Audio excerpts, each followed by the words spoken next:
Nous sommes dans un monde qui change énormément, qui bouge énormément. On a plein de nouveaux métiers qui maintenant touchent tout le monde dans toutes les entreprises. Dans la lutte contre le déclin climatique, le numérique peut être un acteur de premier rang.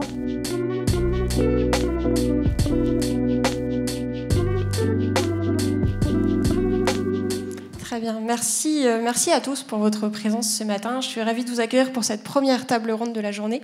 Alors je vais me présenter, je suis Shaina Bess. J'ai dirigé l'incubateur Ionis 361 ces 5 dernières années et je suis très heureuse de rejoindre prochainement l'équipe de la Mêlée pour coordonner les actions de l'association sur le territoire montpelliérain.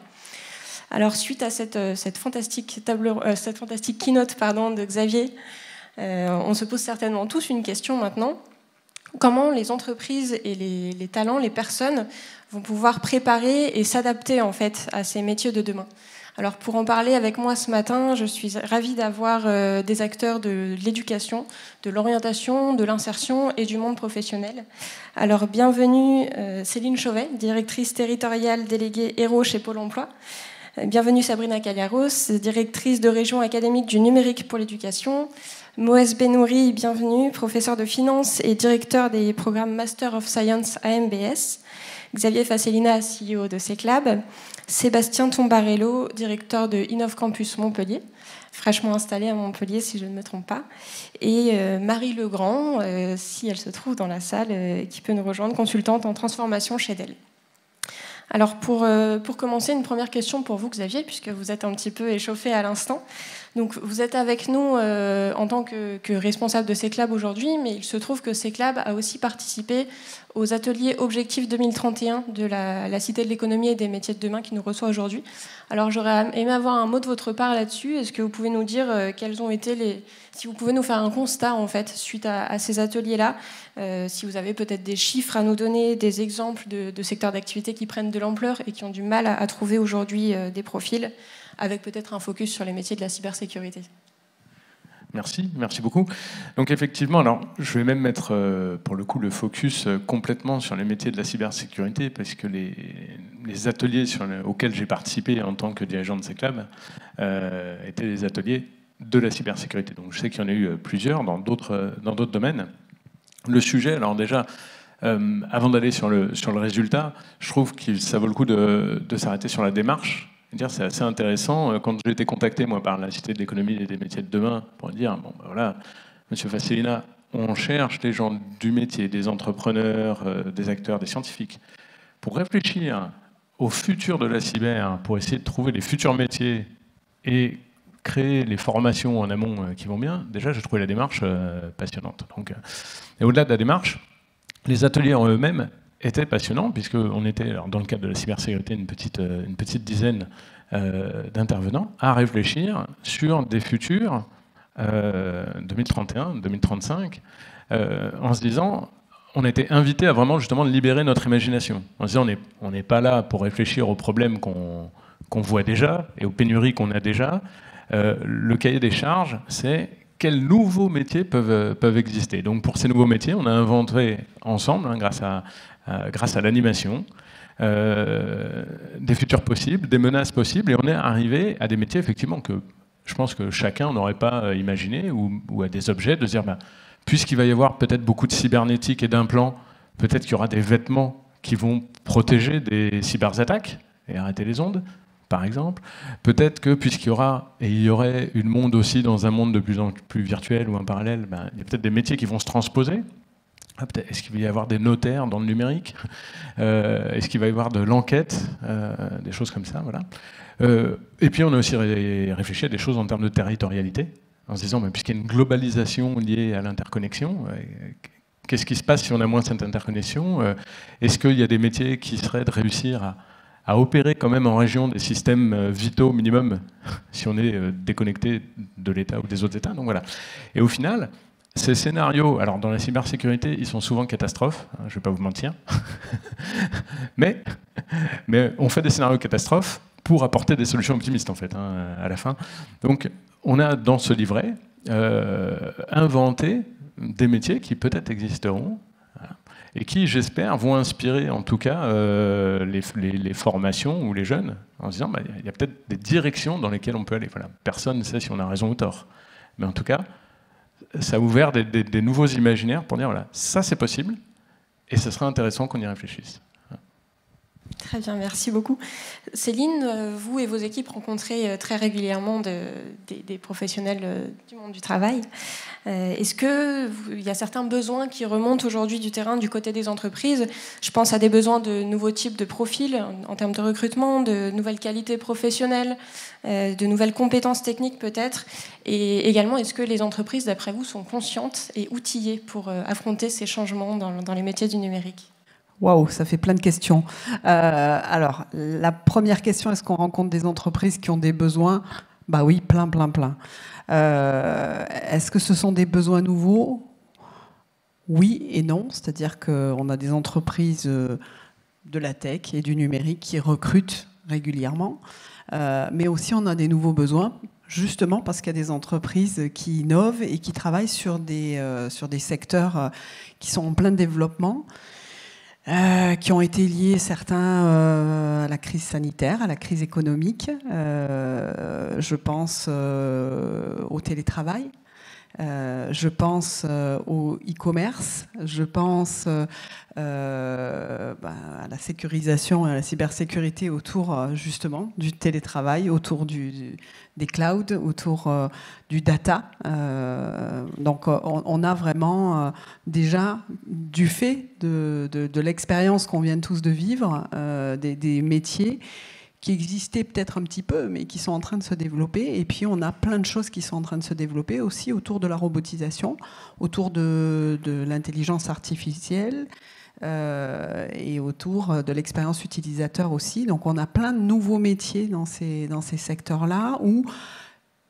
C'est pour ça que je dirais des nouveaux métiers et puis des métiers qui étaient vraiment des niches et qui commencent à vraiment être très importants, notamment la cybersécurité qui maintenant touche tout le monde dans toutes les entreprises. Donc c'est pas que c'est pas que les porte-avions et les usines nucléaires, c'est dans les hôpitaux, c'est dans les entreprises, c'est dans la vie privée, c'est dans voilà. Donc on a vraiment des secteurs très large et qui se développe sur plein de sujets différents. L'intelligence artificielle et la data et la cybersécurité, c'est des mondes très différents, mais ça se développe de partout. Voilà, donc des nouveaux métiers et des métiers qui se développent. Si on peut réactiver mon micro, très bien, merci. Justement, les entreprises n'ont pas forcément en face les profils adéquats qui sont formés exactement pour ces métiers-là. Alors, est-ce qu'ils sont conscients, les chefs d'entreprise, qu'il va falloir peut-être s'adapter eux-mêmes, adapter les profils? Comment ils font face à cette situation? Alors, je pense que la conscience, ils l'ont, ça c'est clair. Il y a beaucoup d'entreprises, beaucoup de clusters d'entreprises qui commencent à vraiment travailler aussi sur l'identification de leurs besoins. Alors sans parler de métiers de demain des années 2030-2040, mais déjà des 3 prochaines années.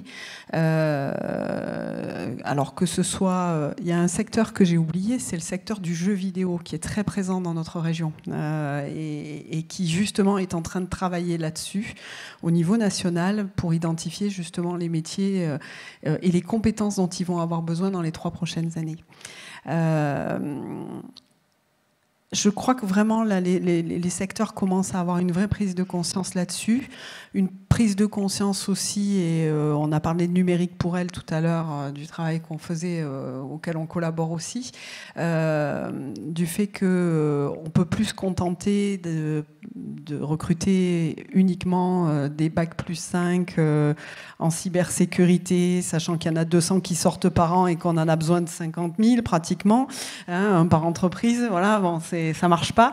Donc voilà, je crois que les entreprises ont cette prise de conscience. Par contre, il y a le travail sur le comment on anticipe, comment on accepte aussi de former, d'accueillir une population qu'on n'a pas accueillie forcément dans ces entreprises, parce que on est quand même sur des entreprises qui recrutent a priori plutôt des moins de 35 ans, avec des bacs plus 5 et plus, et issus d'un certain secteur, donc avec des compétences techniques, mais aussi avec une façon de penser. Voilà. Donc c'est tout ça sur lequel on essaye de travailler, où on a de plus en plus d'entreprises et de groupements d'entreprises qui touchent du doigt, qu'il va falloir changer et qui ont commencé à changer. Très bien. Côté talent, je trouve ça intéressant de voir un petit peu quelle est la vision des jeunes et de futurs recrues sur le marché de l'emploi. Qu'est-ce qu'ils pensent en fait de cette évolution des métiers ? On entend souvent, et ils entendent souvent, que 80% des emplois de 2030 n'existent pas encore. Alors ça peut faire peur à des jeunes. Ça peut être aussi enthousiasmant de se dire que ces métiers, s'ils n'existent pas encore, c'est qu'il faut les créer, c'est que c'est à eux de les créer et c'est à eux de les faire évoluer à leur image. Alors Sébastien, Moez, les étudiants que vous côtoyez quotidiennement, quelle est leur vision par rapport à cette évolution ? Est-ce qu'ils en sont conscients déjà ? Première question. Est-ce que c'est quelque chose d'enthousiasmant ? Que c'est quelque chose qui leur fait plutôt peur ? Est-ce qu'ils ont des attentes particulières ? Est-ce qu'il y a des biais cognitifs par rapport à ça ? Allez, on va commencer côté Innov. Alors, c'est vrai que nos étudiants, eux, ils intègrent des cycles en 5 ans ou en 3 ans en fonction des niveaux d'admission. Et ils ont conscience que leur diplôme évolue aussi en même temps que les années. C'est-à-dire que quand ils rentrent en première année de bachelor informatique, ils savent que le master sera certainement différent que le master qui est présent à l'heure actuelle. Et c'est comme ça que nous travaillons aussi avec les différents partenaires, notamment avec mes collègues qui sont aussi à ma droite, puisqu'on travaille sur l'alternance. Donc on est constamment en lien avec le monde de l'entreprise pour faire bouger, évoluer nos attentes. Et aussi, nos étudiants sont plutôt rassurés parce que 100% de leurs intervenants sont des intervenants professionnels. Donc ils évoluent dans l'entreprise au quotidien, donc forcément, ils leur apportent les compétences et les outils, que ce soit la techno, tout ce qui évolue, on parle de HTML5 en ce moment, etc. Et c'est comme ça que nos étudiants appréhendent mieux le monde de l'entreprise, parce que ils sont formés aussi par des professionnels. Enfin, je rejoins aussi la partie jeux vidéo. Les acteurs sont présents à Montpellier. Il y a 15 jours, on était à la table ronde d'un acteur connu à Montpellier qui prépare et qui anticipe aussi les besoins en talent dont ils auront besoin dans les années futures. Ouais, voilà, même question. Quelle est la vision de vos jeunes sur l'évolution des métiers ? Nous,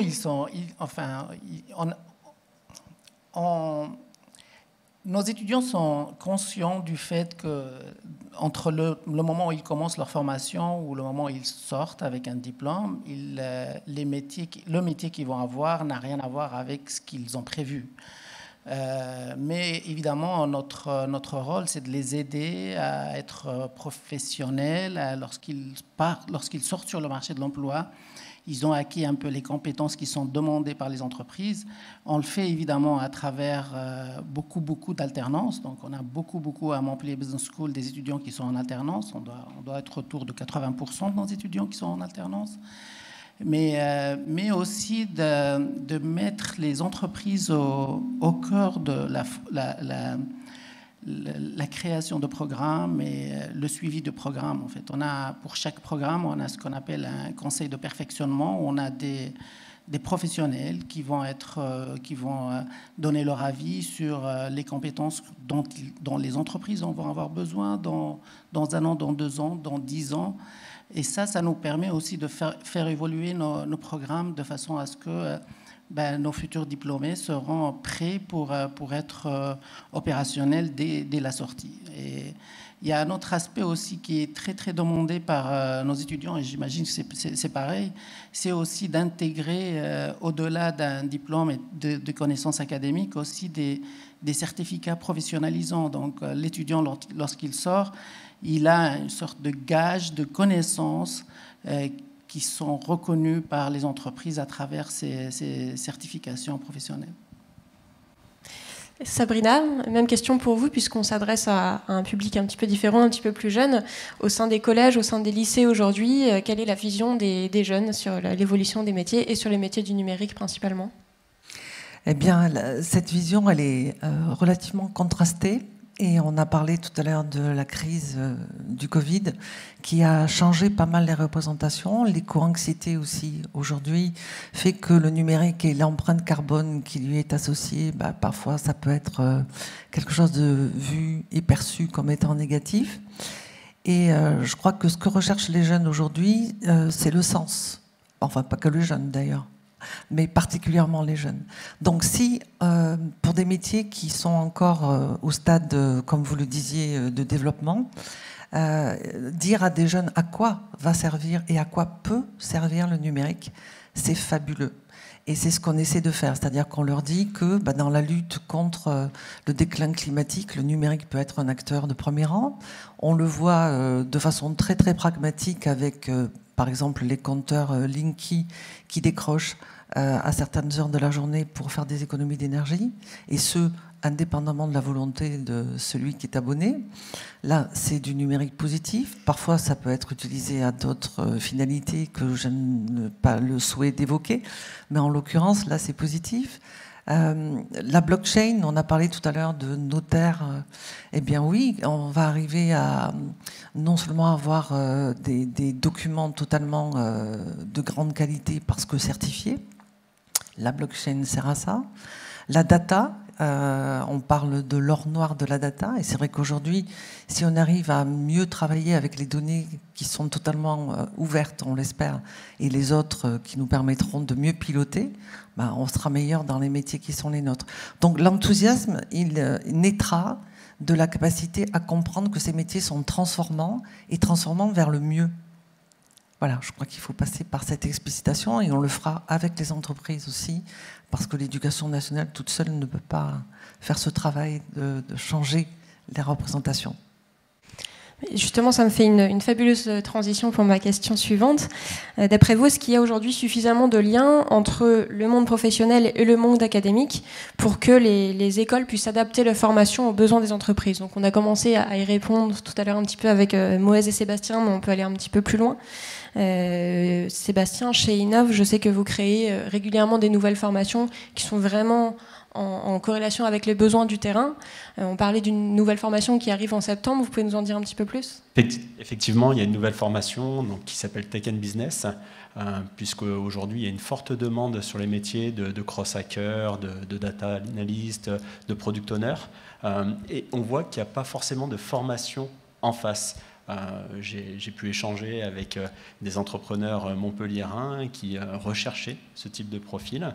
Donc, avec nous aussi, notre conseil de perfectionnement, puisqu'on travaille, et c'est rassurant de voir qu'on travaille aussi de la même façon, nous avons redescendu dans nos programmes cette nouvelle filière Tech and Business que nous ouvrons pour la rentrée de septembre 2023. Mais le but, ce n'est pas que ça, c'est aussi toujours de pouvoir affiner nos programmes actuels et s'adapter réellement aux besoins. Et c'est pour ça que chaque année, il y a une évolution de nos programmes qui ne restent pas figés d'année en année. Effectivement, en fait, on doit être à l'écoute des entreprises et on doit être à l'écoute du marché.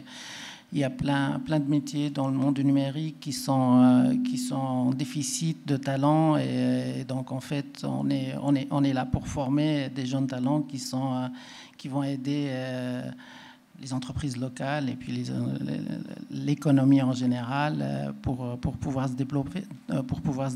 Et on est aussi tout le temps en réflexion et puis en création de nouveaux programmes. Par exemple, dans les programmes que je dirige, qui sont les Master of Science, on a un nouveau programme qui est sur tout ce qui est finance durable. Et donc, on a un programme qui est sur la FinTech, donc FinTech et finance digitale. Et tout ça, en fait, suite évidemment à des discussions avec des partenaires locaux et nationaux qui ont vu en fait qu'on a ces besoins pour le futur proche, quoi, de jeunes talents qui sont formés et qui savent très très bien les problématiques liées à ces nouveaux métiers en fin de compte. Sabrina, j'aurais aimé aussi vous entendre sur cette question justement entre les liens professionnels, entre le monde professionnel et le milieu académique. Est-ce qu'ils sont suffisants pour vous? Sinon, qu'est-ce qu'il faudrait mettre en place? Alors, c'est jamais suffisant. Je crois qu'on a toujours une marge de progression. D'une part parce qu'à un moment donné, l'école et l'entreprise se regardaient de façon un peu, comment dire, il y avait la méfiance. Hein. L'école n'était pas très ouverte. Aujourd'hui, elle l'est de plus en plus. Et elle cherche des partenariats. Alors, on l'a vu, l'alternance, et ça fonctionne. On le voit aussi avec les stages de troisième. On voit de plus en plus d'entreprises ouvrir leurs portes pour accueillir des étudiants, et c'est parfait. En revanche, je crois que ce sur quoi il faudrait qu'on travaille, pardon, je vais me répéter, hein, c'est sur cette représentation des métiers. Aujourd'hui, quand un jeune nous dit « bah oui, moi le numérique ça me plaît, mais qu'est-ce que je peux faire avec ?» Toutes les filières qu'on lui donne, au moment où on en parle, elles sont en obsolescence. Parce que ce sont des métiers qui sont toujours en tension, qui se renouvellent et qui se transforment. Donc, moi, j'en avais beaucoup discuté avec Magali Germont lorsque nous étions à Toulouse à l'occasion de la mêlée numérique. Il n'y a pas très longtemps, il y a quelques mois, et elle disait, elle aussi, bah oui, moi, quand tu me dis, tu vas travailler avec des algorithmes, c'est pas très enthousiasmant. Mais à quoi ça sert ? Qu'est-ce qu'on fait avec ça ? Voilà. Donc je crois que tout ce travail d'explicitation, il faut qu'on le fasse ensemble.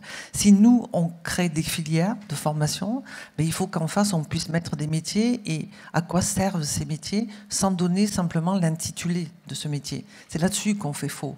Hein, je le dis côté éducation, pardon, je peux le dire aussi côté voilà, tous les acteurs, l'explicitation n'existe pas assez. Et c'est grâce à une explication de texte qu'il faudrait que nous fassions ensemble pour que les jeunes aient le sentiment de s'orienter en conscience. Quand bien même, comme vous le disiez, le voyage, voilà, on s'embarque et puis on ne sait pas trop, c'est parfois un peu, comment dire, du genre de Ulysse, hein, des voyages un peu incertains, mais il faut avoir envie de le faire, ce voyage, et de s'embarquer. Et on ne donne pas toujours envie. Trop d'orientation négative. Pas assez d'orientation avec l'envie de faire un métier et surtout de servir à un progrès et à un projet. Marie, il y a un dispositif intéressant que vous avez mis en place chez Dell avec Facero, si je ne dis pas de bêtises, pour permettre à des jeunes filles de venir découvrir les métiers du numérique. Est-ce que ce sont des dispositifs évidemment qui participent à créer du lien entre le monde professionnel et le monde académique? Est-ce que vous pouvez nous en parler un petit peu plus? Oui, tout à fait. Donc effectivement, nous, au sein de Dell Technologies, on s'efforce au maximum de créer des liens avec les écoles, le monde de la formation, et notamment au niveau du tissu économique local. Donc l'initiative qu'on a avec Facero, alors on en a plusieurs, mais on a notamment effectivement une initiative où on va permettre à des personnes de venir donc observer nos métiers. L'idée, c'est de pouvoir augmenter aussi la présence féminine dans les métiers de l'ingénierie. Donc on a ce dispositif avec Facero et on participe également à de nombreux forums avec d'autres instituts de formation ou également des associations donc pour parler des métiers du numérique, faire découvrir nos métiers. Vraiment, je pense notamment, encore une fois avec Facero, à des stages de troisième, je pense que vous l'avez évoqué. Donc l'idée, c'est vraiment de pouvoir accueillir en fait les personnes en formation, jeunes ou personnes en formation continue, pour parler de nos métiers, venir voir, parce qu'effectivement, on peut coller un titre au métier, mais voilà, c'est très changeant. L'idée pour nous, c'est d'être vraiment dans le côté pratique, faire découvrir nos métiers à travers également beaucoup d'apprentissage. Il faut savoir que chez Dell, on a deux types, enfin plusieurs, mais notamment deux grands types de métiers, que ce soit plutôt les métiers commerciaux ou les métiers côté technique. Et donc, on accueille aussi énormément de jeunes en apprentissage avec des partenariats avec différentes écoles. On intervient aussi auprès de formations, notamment, je sais qu'on le fait chez MBS, mais pas que. Donc, pour pouvoir transmettre en fait aux étudiants notre relation avec le client, ce que les clients recherchent et ce que nous aussi on peut rechercher en interne et comment on travaille sur toute l'évolution de ces métiers qui sont effectivement en évolution constante et de plus en plus rapidement. Xavier, je suis curieuse aussi de votre vision en tant que chef d'entreprise. Qu'est-ce que vous mettez en place, vous, pour avoir des liens avec le milieu éducatif? Est-ce que c'est quelque chose qui vous semble important déjà? Et concrètement, comment ça se traduit? Donc oui, ça me paraît très important. Dans toute ma carrière d'entrepreneur, et pas seulement chez Seclab, on a créé des liens, je dirais en tout cas à tous les niveaux auxquels on a pu, au niveau de l'enseignement et de la recherche. Donc ça va de programmes de recherche en commun, de thèses CIFRE, donc des étudiants qui font leur thèse dans l'entreprise. Bien avant ça, de l'alternance. Donc en ce moment chez Seclab, il y a deux alternants qui sont, et il y en a toujours en général deux, voilà, c'est-à-dire quand il y en a un qui devient salarié, on en fait rentrer un nouveau. Cette semaine, on a aussi une stagiaire de 3e, donc ça m'a en plus fait très plaisir parce que c'est une fille qui nous contacte et qui me dit, voilà, je crois que la cybersécurité m'intéresse, mais je ne sais pas ce qu'on peut faire dans la cybersécurité. Ça revient exactement ça. Alors, en plus, là, elle est bien tombée parce qu'à Seclab, on a des électroniciens, des microélectroniciens, des mathématiciens qui font de la crypto, des développeurs, des ingénieurs système. Donc déjà, elle est arrivée, elle a vu à quel point il y avait alors des métiers, certes tous techniques, mais elle avait envie de ça, mais qui étaient très différents. Donc voilà, donc je pense que ces sujets, en tout cas de travailler et d'accueillir des étudiants en entreprise, c'est quelque chose qu'on fait toujours et qui marche vraiment très bien, et pour nous et pour les étudiants. Et puis plus généralement, moi en tant que chef d'entreprise, la preuve, je suis là ce matin, j'essaie aussi d'être le plus possible en contact avec l'écosystème au sens large.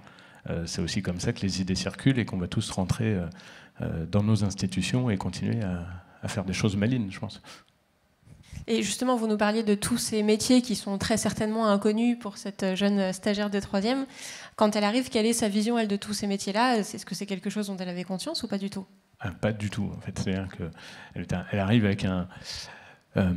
comme tous, hein, d'ailleurs, je dirais, même certains qui peuvent arriver en étant déjà diplômés d'une école d'ingénieur, les gens arrivent généralement avec un spectre assez étriqué, en se disant, voilà... Ce que je connais de l'informatique, c'est l'informatique. Alors déjà, chez nous, on fait du hardware. Donc je dis, déjà, tout ce que tu connais de l'informatique, est-ce que tu avais même ouvert un ordinateur avant? Non, voilà, tu vois, ça c'est des composants, c'est une carte mère. Chez nous, il y a des gens qui en fabriquent. Voilà. Donc il y a généralement une vision, je pense qu'il y a vraiment un sujet effectivement d'explicitation, d'éducation, à la fois sur le sens, parce que finalement, on n'est pas clair sur le sens. La cybersécurité, c'est pareil, je ne vais pas faire un discours là-dessus, mais ça veut rien dire. Ou ça veut dire trop de choses. Donc là, il y a déjà des sujets sur le sens, c'est-à-dire à quoi je veux contribuer. Et puis il y a des sujets sur les moyens, les modalités. Comment je veux contribuer? Est-ce que j'ai envie d'être en clientèle? Est-ce que j'ai envie d'être architecte? Est-ce que j'ai envie de voir des gens ou d'être derrière mon bureau, de programmer ou de fabriquer un ordinateur? Voilà. Donc il y a une double explicitation à faire. Et de mon expérience, les gens qui arrivent voient généralement mal toute la forêt qu'il y a derrière l'arbre. Rentrons peut-être un peu plus dans les dispositifs concrets que vous mettez en place en interne pour aider les entreprises à s'adapter justement à l'évolution des métiers.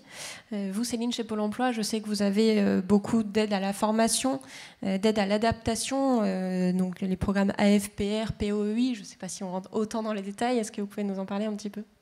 Je vais en dire deux mots. Effectivement, donc, il y a des besoins constants, il y a des entreprises qui ont des besoins qui évoluent en permanence, et donc on a besoin de travailler sur de l'adaptation au poste de travail par rapport à des gens qui n'arrivent pas avec rien, qui arrivent avec des bagages, avec des compétences, mais à qui il va manquer une compétence qui est soit tout à fait nouvelle, parce que c'est un nouveau logiciel, parce que c'est un nouveau langage, un nouveau, etc., soit parce que la personne, elle a une compétence technique complètement différente. Je pense... dans les sujets qui se développent sur le territoire, il y a des choses autour du numérique et de la santé, du numérique et de la RSE. Vous avez parlé d'écologie, mais voilà, demain sur les jeux vidéo, il y aura le taux de carbone qu'il a fallu pour les produire. Donc il y a plein de nouveaux métiers qui arrivent là-dessus. Donc de toute façon, en permanence, les gens, quelles que soient leurs compétences, ont besoin de se former.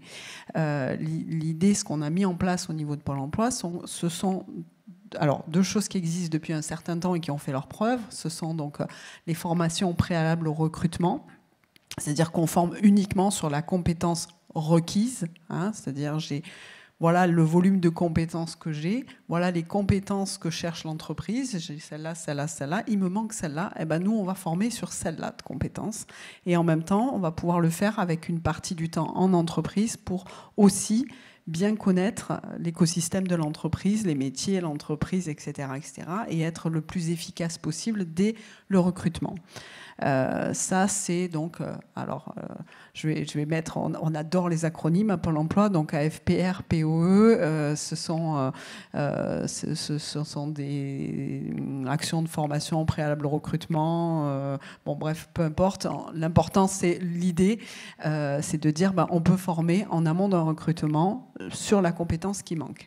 Je voudrais quand même insister aussi sur le fait que là, on a autour de nous là, des entreprises qui ont un certain niveau d'expertise dans le recrutement et dans l'anticipation. Ce n'est pas le cas de toutes les entreprises.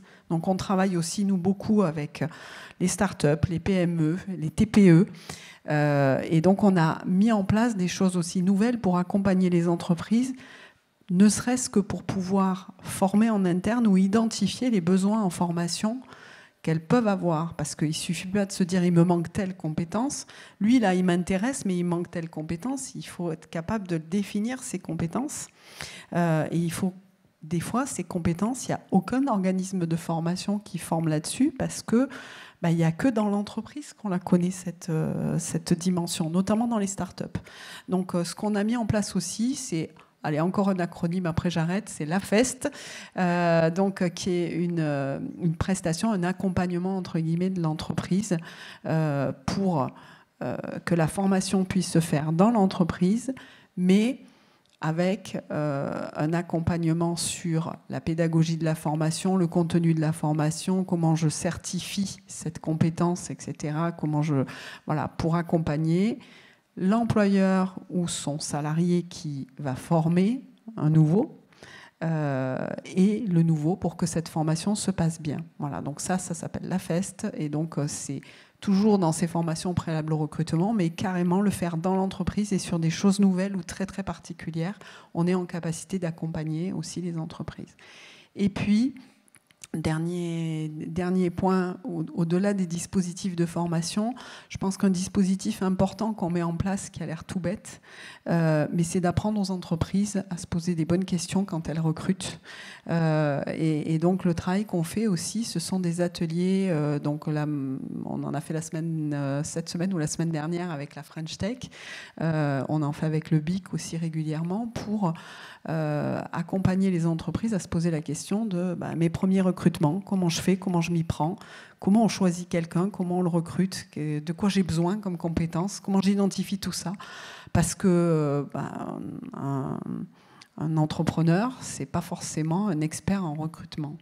Voilà, donc il y a aussi ce travail-là sur lequel on essaye d'accompagner ces entreprises de demain, parce que voilà, ils démarrent aujourd'hui, mais demain ce sera les pépites et les grosses entreprises de demain.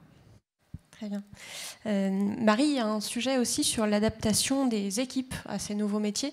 Vous, chez Dell, il me semble qu'il y a beaucoup de formations, d'immersions même, qui sont mises en place en interne pour faciliter les mobilités, par exemple.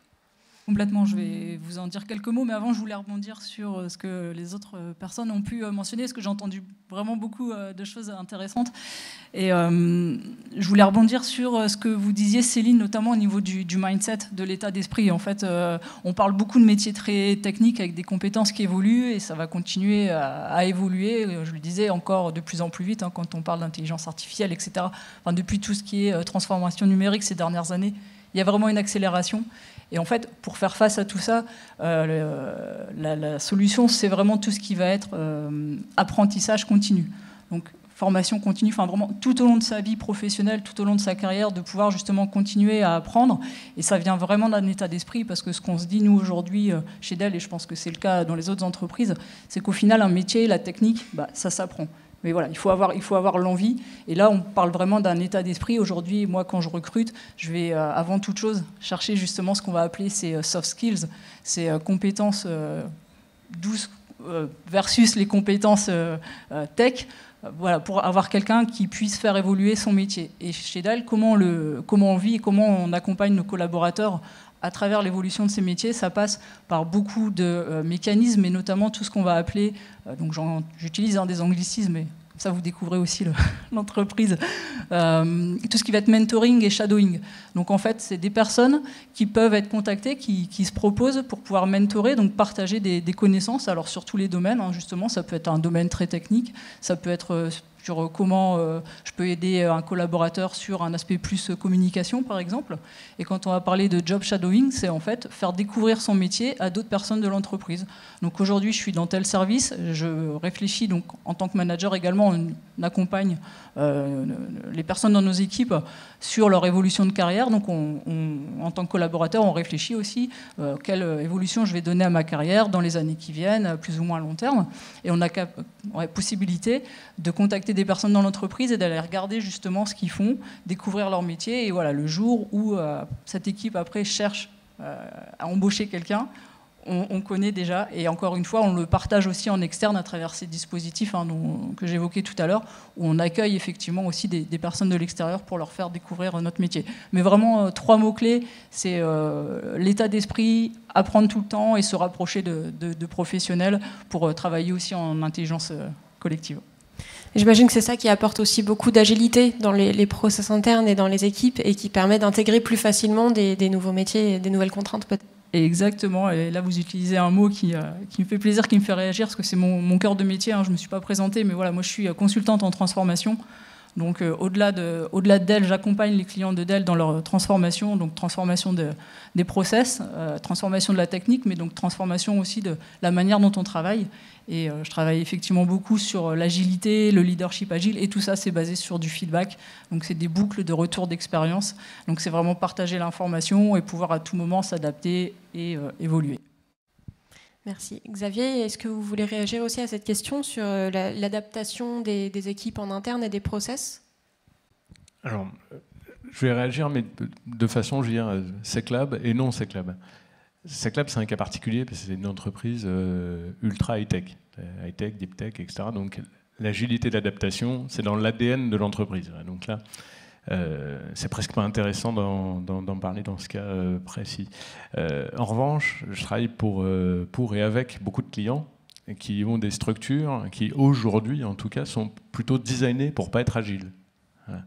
Et ce qui est intéressant de voir, c'est à quel point le digital, mais pas que, l'état d'esprit surtout, voilà, il y a effectivement dans le monde de l'entreprise au sens très large, et moi je l'observe, ça fait 25 ans que je suis entrepreneur, donc j'observe vraiment ces 10 dernières années qu'avec ces très très grosses entreprises, on voit complètement une modification, c'est-à-dire que les gens vont effectivement, maintenant, avant on avait des projets qui étaient signés sur 4 ans, et le cahier des charges, il ne changeait pas pendant 4 ans. Voilà. Vous me designez ça et vous me livrez ça dans 4 ans, voire plus. Mais bon, maintenant ça, on ne le voit plus, même sur des choses très critiques qui demandent beaucoup de sérieux. On voit effectivement un travail avec les équipes, en interne de l'agilité. On voit des équipes chez nos clients qui changent, qui se modifient, qui se réorganisent. Voilà, donc j'observe en tout cas que ce sujet d'état d'esprit est au cœur de l'ensemble des entreprises, et même finalement des formations, parce que c'était vos témoignages de tout à l'heure. Et effectivement, ça me réjouit, parce que chez nous, c'est plutôt l'ADN de base, donc je me sens plutôt mieux dans cet environnement. Alors un dernier point que j'aimerais aborder avec vous, en ce qui concerne les dispositifs que vous mettez en place pour aider les talents à s'adapter à ces nouveaux métiers du numérique. Donc je me tourne vers vous, Céline, dans un premier temps. Il y a un atelier justement qui sera dispensé cet après-midi à l'étage, l'atelier MRS, donc méthode de recrutement par simulation. J'imagine que c'est des dispositifs donc, qui aident à préparer les candidats à des entretiens pour des métiers qu'ils ne connaissent pas forcément. Donc est-ce que voilà, ça les aide à pouvoir travailler, montrer à quel point ils peuvent travailler en mode collaboratif, en agilité, comme on en parlait tout à l'heure. Est-ce que vous pouvez nous parler des différents dispositifs que vous mettez en interne, accès, talents et candidats ? Alors, plusieurs sujets. La méthode de recrutement par simulation, c'est une méthode de recrutement. Donc, c'est pour permettre à des entreprises qui cherchent une compétence qui peut être une habileté plus exactement, qui peut être très très varié, hein, puisqu'on travaille aussi bien sur du recrutement de développeurs que de tailleurs de vignes, que de commerciaux, voilà. Hein, donc ces habiletés vont être très différentes.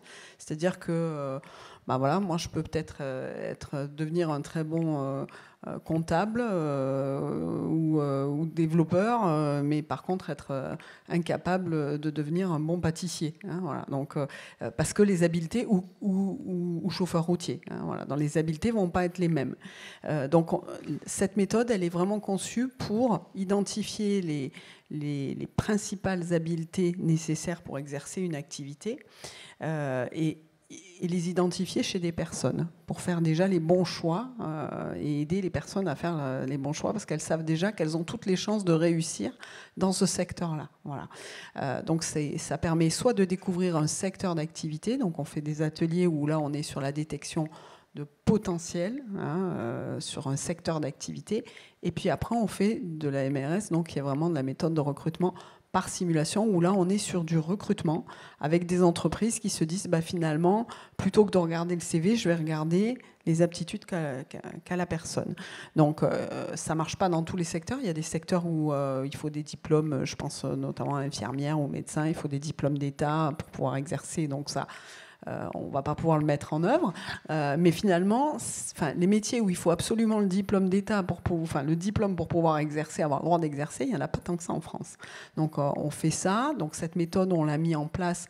Elle n'est pas si innovante que ça, parce que ça fait 30 ans qu'on travaille avec ça. Simplement, maintenant, on l'a vraiment développé. On l'a développé avec, là aussi, du numérique, hein, avec de la réalité virtuelle, etc. Donc, c'est ça qui est plus innovant. Mais finalement, la méthode elle-même, ça fait un petit moment qu'on la pratique et on a plusieurs milliers d'entreprises en France qui nous font confiance pour recruter par ce biais-là.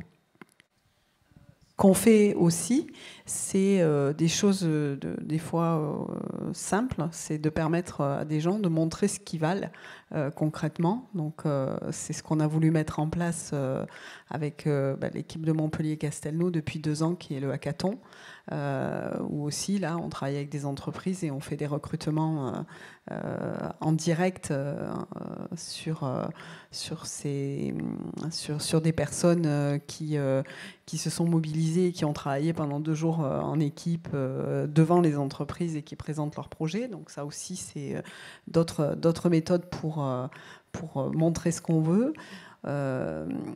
Après, je pense qu'il y a aussi l'accompagnement qu'on peut faire des personnes sur la découverte, open your mind, la découverte de métiers et de métiers différents. Et ça, tous les mois, dans toutes nos agences, on fait de la découverte de métiers dans tous les secteurs. La semaine prochaine, on a une belle action sur le transport où on va permettre à des jeunes de construire, de pouvoir, des jeunes et des moins jeunes, de pouvoir tester sur des circuits la conduite de bus pour voir si c'est un truc qui leur plaît avant de se former. Donc voilà, quel que soit le domaine, le secteur, visiter des entreprises, avoir des entreprises qui viennent raconter, expliquer leur métier, c'est très très important pour nous.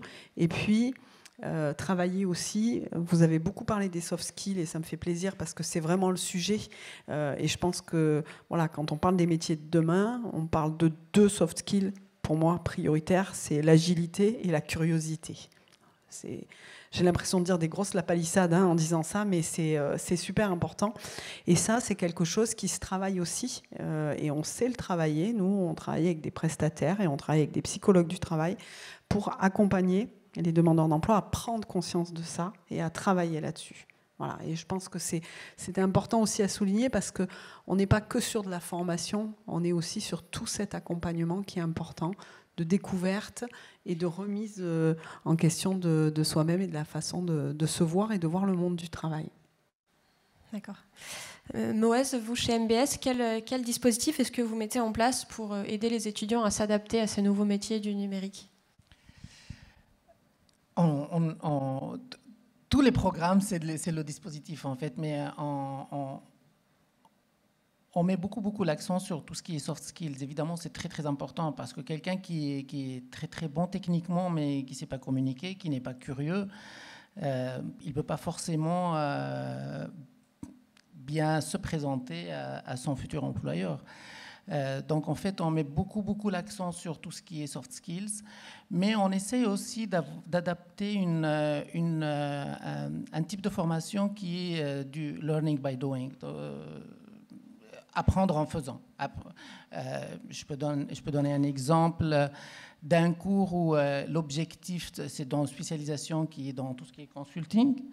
Et donc, en fait, le cours principal, c'est un cours où on fait appel à des entreprises locales. D'ailleurs, en fait, beaucoup d'entreprises locales qui jouent le jeu, qui nous contactent pour nous donner un peu leurs problématiques. Et les étudiants vont travailler en groupe sur comment apporter une solution à cette entreprise-là. Et donc, en fait, ils vont être évalués par l'entreprise. Et puis, ils seront accompagnés par des consultants spécialistes qui vont les aider à savoir comment pouvoir mener ce projet-là sur toute l'année et donc finir par rendre un travail qui va répondre un peu aux attentes de l'entreprise, mais aussi qui va être formateur pour eux. Ça leur permet d'apprendre à faire les choses et à répondre à ces différentes problématiques. Il y a une autre dimension, peut-être je vais m'éloigner un tout petit peu de la question, mais souvent, en fait, quand on commence à parler des métiers du numérique, souvent on pense à des jeunes et des moins jeunes qui sont forcément, qui savent coder ou qui sont très techniques. Mais maintenant, en fait, c'est un microcosme où on a besoin de beaucoup de compétences qui ne sont pas forcément uniquement des compétences techniques, des compétences de codage. Et il y a des choses qui évoluent maintenant de façon impressionnante, tout ce qui est le low-code, no-code, qui peuvent aider des entreprises qui ne peuvent pas investir dans des technologies très coûteuses, très avancées parfois. Et on a besoin les entreprises ont besoin de tous les talents et les institutions de formation, justement, en fait, sont là et s'adaptent pour pouvoir former tous les jeunes. Donc, en fait, quand on parle de métiers de numérique, c'est pas uniquement des ingénieurs, c'est pas uniquement des personnes très techniques. Donc, surtout aux jeunes gens qui sont là. Les métiers du numérique, c'est pas uniquement des gens qui savent coder, des gens qui sont derrière un ordinateur en train d'écrire des lignes de code. Et puis il y a une autre dimension très importante maintenant liée un peu au talent, c'est que, et ça, je pense que Xavier, c'est vraiment un exemple énorme pour ça.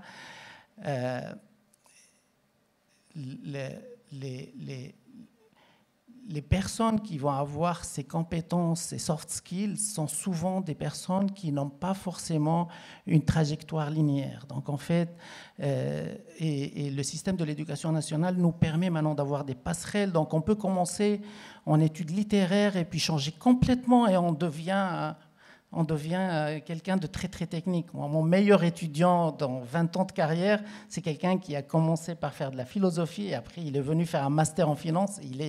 Il mène une carrière énorme.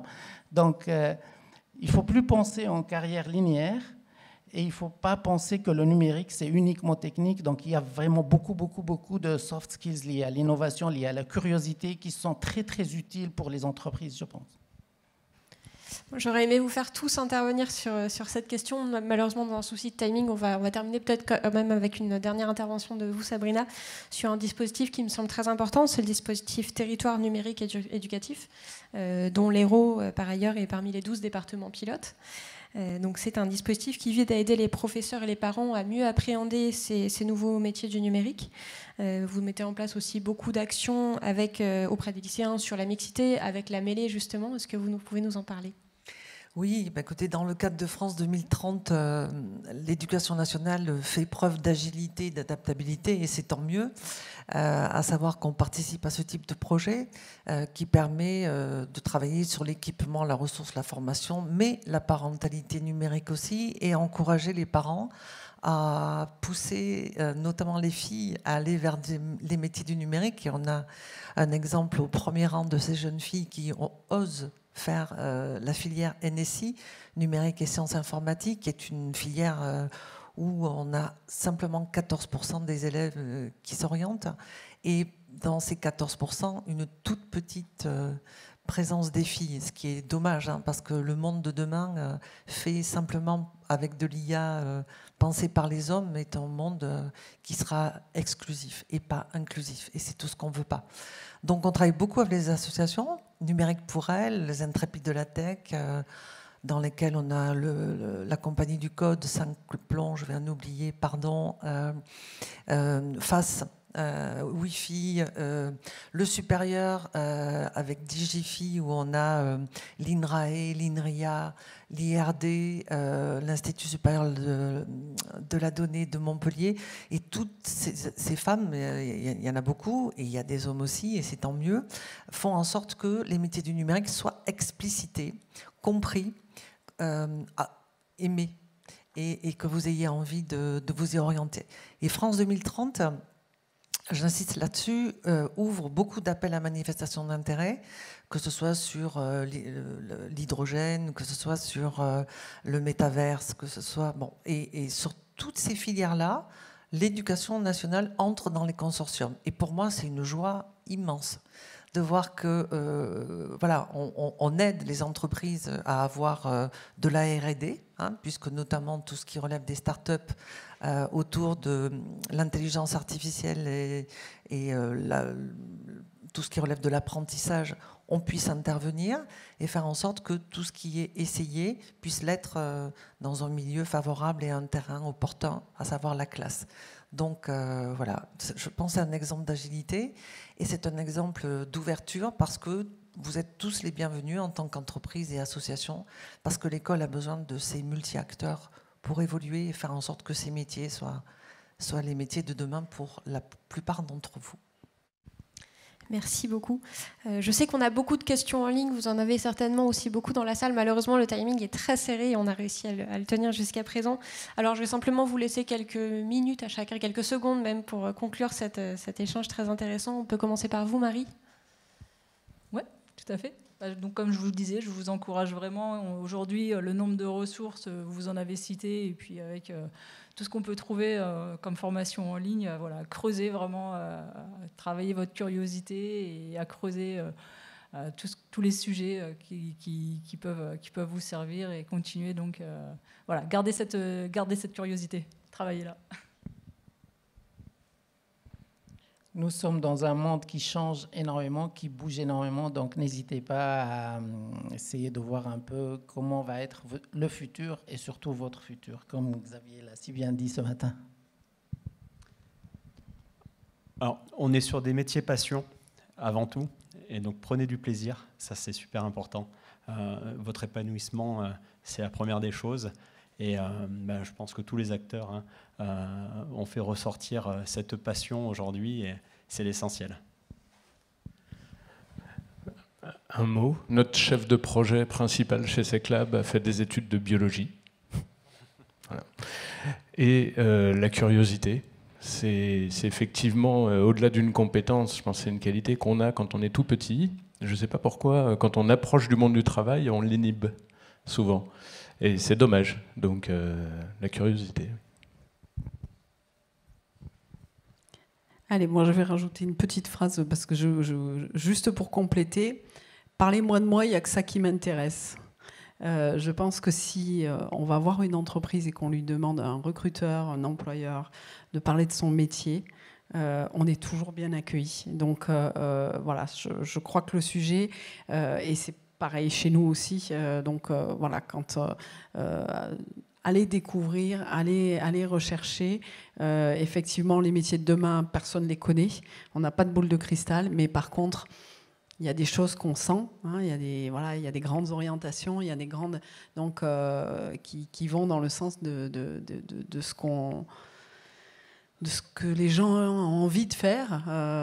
Donc, suivez vos envies, suivez vos rêves, effectivement, et puis allez au-devant des gens, poser des questions, demander. Voilà, je le redis, parlez-moi de moi, il n'y a que ça qui m'intéresse, mais si vous allez parler à un professionnel de son métier, il le fera toujours avec passion, et c'est comme ça qu'on découvre le maximum de choses. Moi, je vous demanderais d'avoir confiance en vous, parce qu'en fait, on peut réussir dans les métiers du numérique sans être un caïd en maths, quand bien même il en faut. Et vous avez parlé de carrière atypique, et je crois que c'est fondamental. On peut changer de voie et réussir tout autant. Et j'ai un vieux vœu, pardon, c'est que moi, je suis convaincue, comme ça existe dans certains pays dans le monde, si une entreprise s'engage et dit, bah tiens, moi, cette seconde où il y a SNT, système numérique et sciences du numérique et technologie, ou cette première et terminale où il y a NSI, numérique et sciences informatiques, bah, j'ai envie d'être avec elle, de sponsoriser, de dire, bah oui, moi je suis Ubisoft, je suis Dell, je suis SecLab, je suis tout ce que vous êtes ici, et j'ai envie de sponsoriser, ça veut dire que vous donnez envie à des élèves de faire le métier que vous faites. Et ça, on ne l'a pas assez. Donc l'éducation nationale vous tend la main, et merci de la prendre. Très bien, écoutez, un grand merci à tous pour la qualité de vos échanges qui ont été très très intéressants. Donc on va poursuivre la journée. Je pense que certains d'entre vous vont rester avec nous, vont avoir des stands aussi, donc vous allez avoir l'occasion de pouvoir échanger avec eux. Et puis on va poursuivre cette journée avec une prochaine table ronde sur les femmes dans la tech. Alors je vais demander à Sabine de venir me rejoindre pour préparer cette table ronde qui commencera dans quelques minutes. Merci à tous.